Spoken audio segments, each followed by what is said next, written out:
Hello, back again.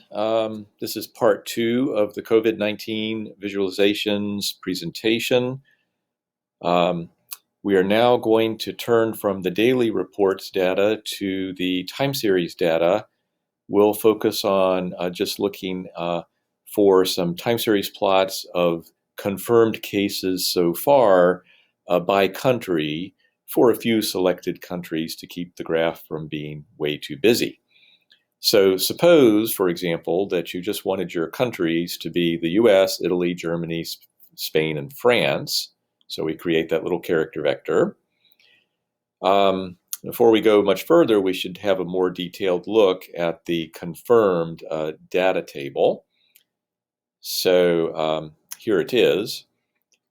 And we note that the first four columns, province or state. Many countries will not have one. Thailand is an example. The second, oops, oh dear, here I've sorted the data. Let me go ahead and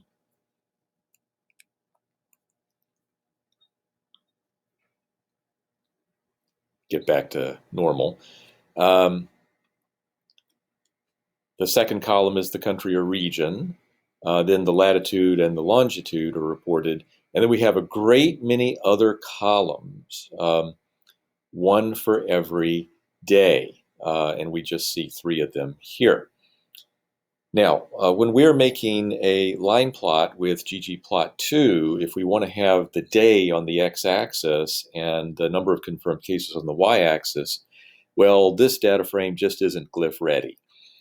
What we need is a single variable with the date, and then another variable with the total number of confirmed cases in that country by that date. Of course, we would also like the variable country as well, so that we can group the data together to make the separate line plots. So we're going to need to reshape the data. And last semester, we learned how to do so with tidyr's gather function. We're going to take a look here at the preferred successor to the gather function in the tidyr package, PivotLonger. It actually has a little bit easier to understand interface, I think. So ConfirmedLong shall be the result of taking confirmed, piping it in as the first argument to PivotLonger. And the next argument is actually what columns you don't want to be part of the pivot. We just want these date columns to get pivoted down into a single column. We don't want to involve the first four columns. So we say -1:4. And then we need to give a name to the column that all those names for the date columns will become values in. How about date? We need to also give a name to a new column that's going to hold the values that are currently held by all of these little date columns. Why not confirmed? And so if you run this command, you can take a little look at it.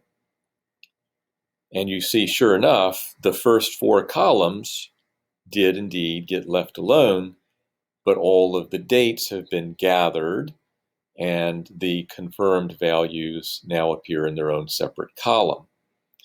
We'll be able to do grouping by country or region when we make the plot.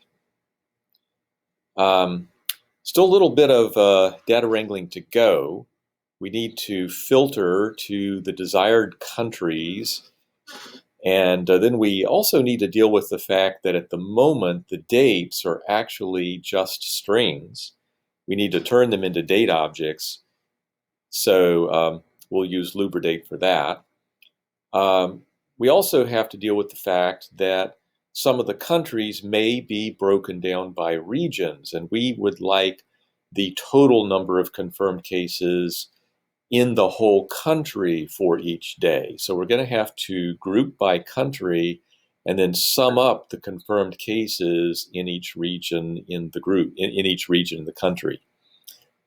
It also might be cool to rename some of the variables and just for convenience. And let's also not forget we want to do some interactive graphing, so we'll create a new variable that's going to be the tooltip text for Plotly to use. So the work is all done here in confirmed glyph ready, which starts off with ConfirmedLong, filter for country or region to be in our countries vector. Let's go ahead and mutate to change the date variable to be the lubridate of parsing a date time with the right format out of the current date variable.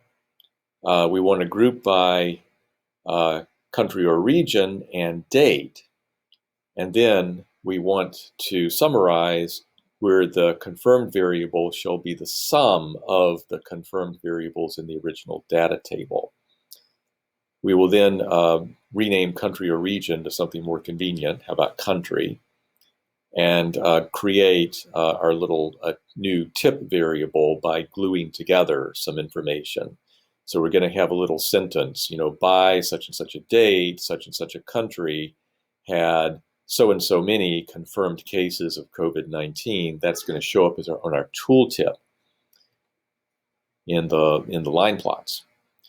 So again, I do recommend that as you follow along, that you be perhaps running these commands very carefully, line by line. So, for example, that particular command, here it is in the original Markdown document, you might want to run it bit by bit. So, like maybe just the first couple of lines, and then just run those selected lines.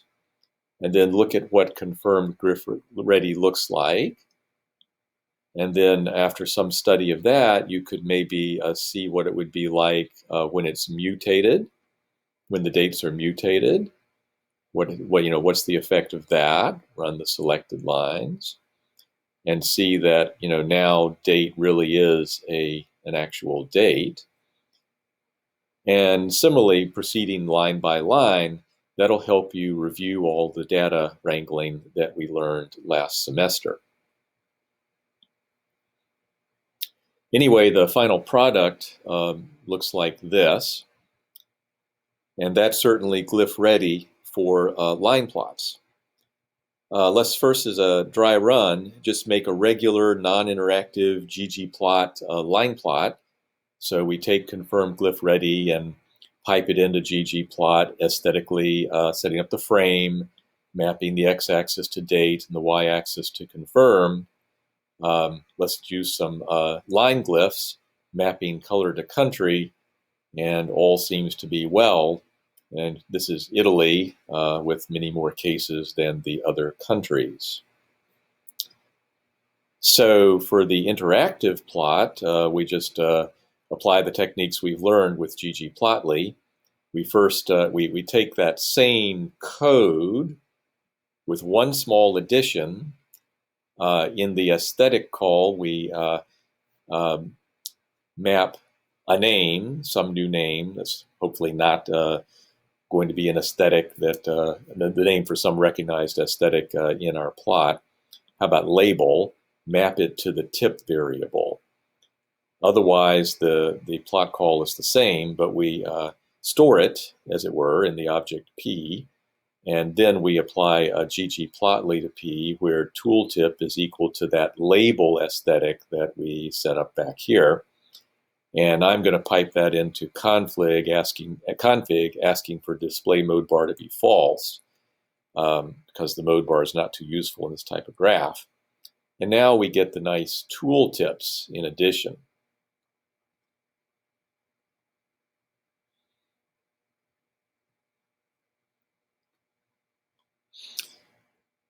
Second approach might be to use digraphs. But for digraphs, we need the data table to be a bit wider before it can be glyph ready for digraphs.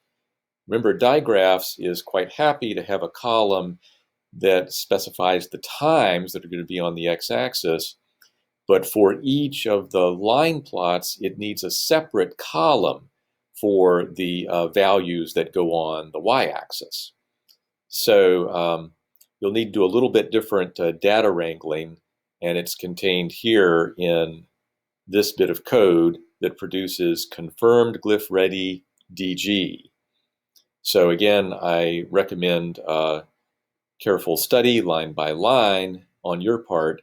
Notice that we're using TidyR's pivot wider rather than TidyR's spread. So the result here for the selected countries is the date variable that's going to go along the x-axis, and then 5 separate variables for each of the countries.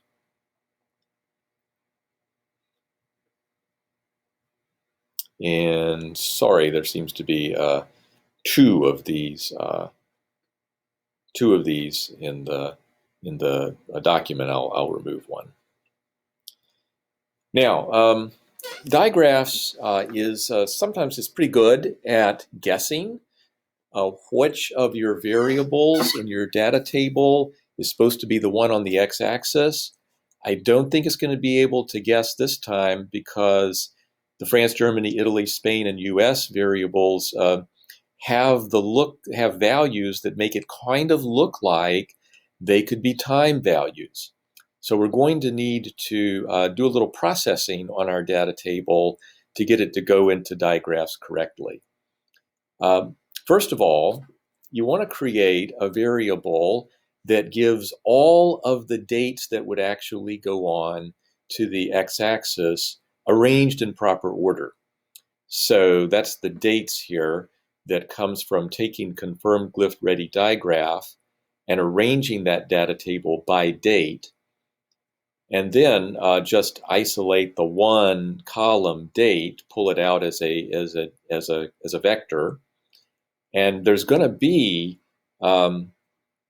there's the possibility that you could have duplications of dates in some data tables. That's not going to happen here, but I always just be careful, and I deduplicate any of the x-axis values by running the results through a unique.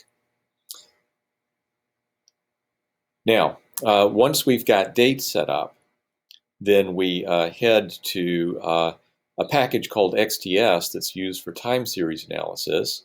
It has a function called XTS inside of it that converts a data frame to a class that is recognizable to many time series plotting packages like Digraphs.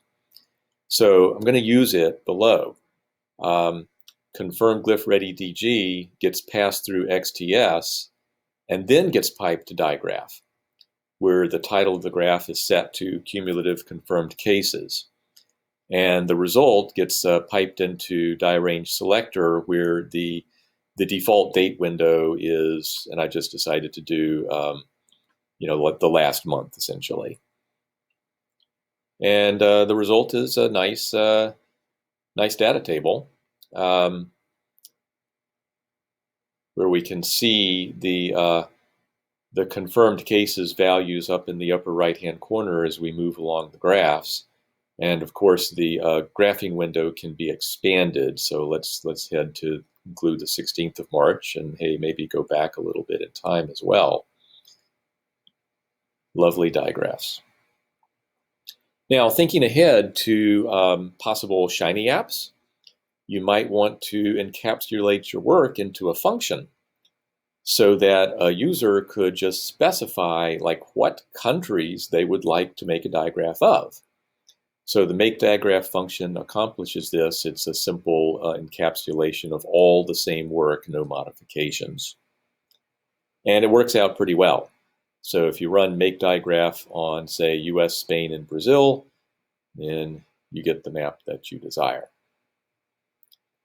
I might, if you consider doing this, you might want to add an extra parameter that lets the user specify what the window is going to be. So up here in countries, there might be a little character vector to specify a couple of different dates rather than having them hard-coded to 16th of February to 16th of March. Other than that, I kind of like what it's done. So where do you go from here?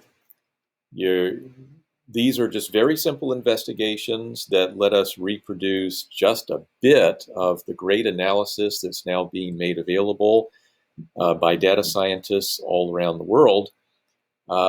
We are not by any means COVID-19 experts at this point, and nothing that we have done allows us to render any really intelligent policy recommendations and judgments. But we've got to start.